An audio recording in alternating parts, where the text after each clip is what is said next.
Parler en public, rien que d'y penser, ça peut donner des palpitations. Et pourtant, c'est l'une des compétences les plus décisives pour booster une carrière. Alors ensemble, on va décortiquer les meilleurs conseils d'experts pour transformer cette anxiété en un véritable atout. Bâtir une confiance à toute épreuve, c'est possible. Voilà notre programme. D'abord, on plonge dans cette fameuse peur et le pouvoir qui se cache derrière. Ensuite, on verra comment maîtriser son propre mental. Après ça, on apprendra à construire un message qui marque les esprits, à le délivrer avec impact, et bien sûr, on terminera avec l'art de la pratique. Allez, c'est parti! On commence donc avec la première partie, la peur et le pouvoir. Pour vraiment maîtriser la prise de parole, il faut d'abord comprendre sa racine, cette crainte quasi universelle, et découvrir comment en faire un puissant levier. Petite question pour commencer. Quelle est cette peur si répandue qu'elle dépasse parfois celle des serpents ou même de prendre l'avion? On a une petite idée, non?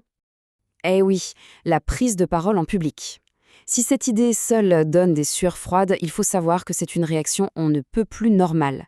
Presque personne n'y échappe. Mais regardez, l'enjeu en vaut vraiment la peine.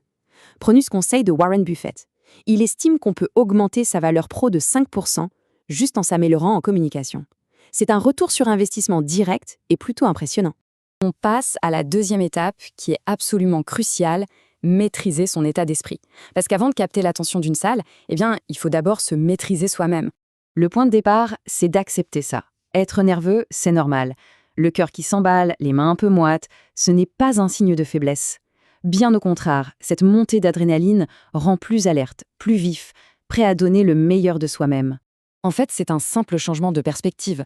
C'est ce qu'on appelle le recadrage de l'anxiété.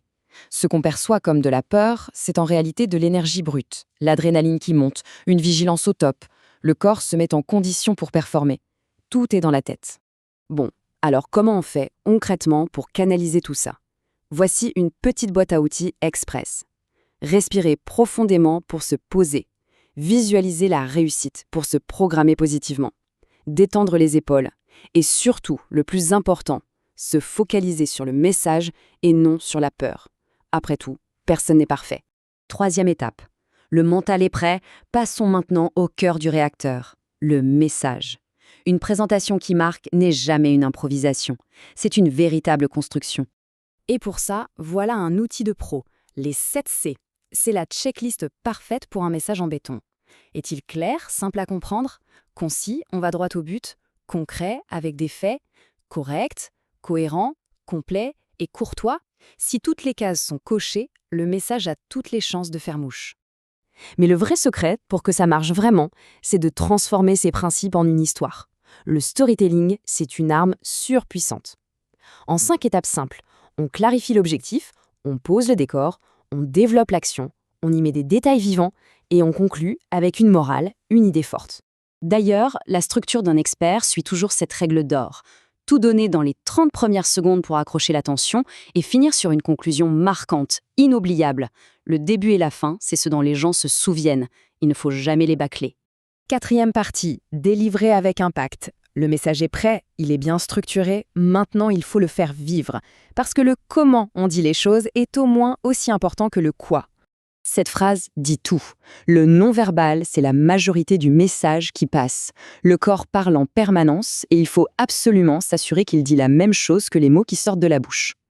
Alors concrètement, qu'est-ce qu'on fait? C'est simple. Ce qu'il faut faire, chercher le contact visuel avec les gens, utiliser ses mains pour appuyer ses idées, se tenir droit, ouvert. Est-ce qu'il faut éviter, avoir le nez dans ses notes, gigoter avec un stylo ou avoir des tics qui peuvent vraiment distraire l'audience? Et puis, il y a cet autre instrument incroyable, la voix.